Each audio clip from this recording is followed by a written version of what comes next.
ಎಲ್ರಿಗೂ hi, blog ಗೇಟ್ಗೆ ಸ್ವಾಗತ. ಇವತ್ತು ಮಾವನ ಮನೆಗೆ ಹೊರಟಿದ್ದೀವಿ. ಮೂಸಿ ಮೂಸಿ ಅವಳಿಗೆ ಮೂಸಿ ಅಂತ ಕರೆಯೋಕೆ ಒಂದು ಕಾರಣ ಇದೆ, ಮುಂದೆ ವಿಡಿಯೋದಲ್ಲಿ ತೋರಿಸ್ತೀನಿ. ಕಾಣಿಸ್ತಾ ಇರುತ್ತೆ. ನಮ್ಮ ಮೂಸಿ ಕೈ ಹೇಟಾಗಿರೋದಕ್ಕೆ ಕಟ್ಟಾಕ್ಸಕ್ಕೆ ಹೋಗ್ತಾ ಇದ್ವಿ. ಎಷ್ಟು ಸುಂದರವಾಗಿದ್ದಾಳೆ ನನ್ನ ತಂಗಿ ಅಂತ ಅಂದರೆ ಅವಳಷ್ಟು ಸುಂದರ ಯಾರೂ ಇಲ್ಲ. ಯಾಕೋ ಅಣ್ಣವ್ರ ರೇಂಜಿಗೆ ಬಿಲ್ಡಪ್ ಕೊಡ್ತಿದ್ದೆ. ನಾವು ಹೋಗಿದ್ದು ನಮ್ಮ ಆಟೋದಲ್ಲೇ, ಅಮ್ಮ ನಾನು ತಂಗಿ ಎಲ್ಲ ಹೋದ್ವಿ.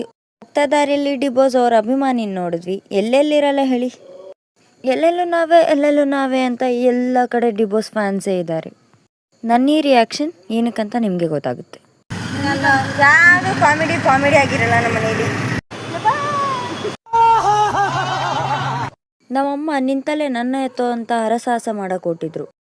ದಾರಿಯೆಲ್ಲ ಮಾಟೋ ಪಂಚರೇ ಆಗೋಯ್ತು. ಅದು ಪಂಚರ್ ಹಾಕಿಸ್ಕೊಂಡು KSRT ಬಸ್ಗಳದ್ದು ಒಂದು ಒಳ್ಳೆ ರೇಸ್ನ ನೋಡಿಕೊಂಡು ನಾವು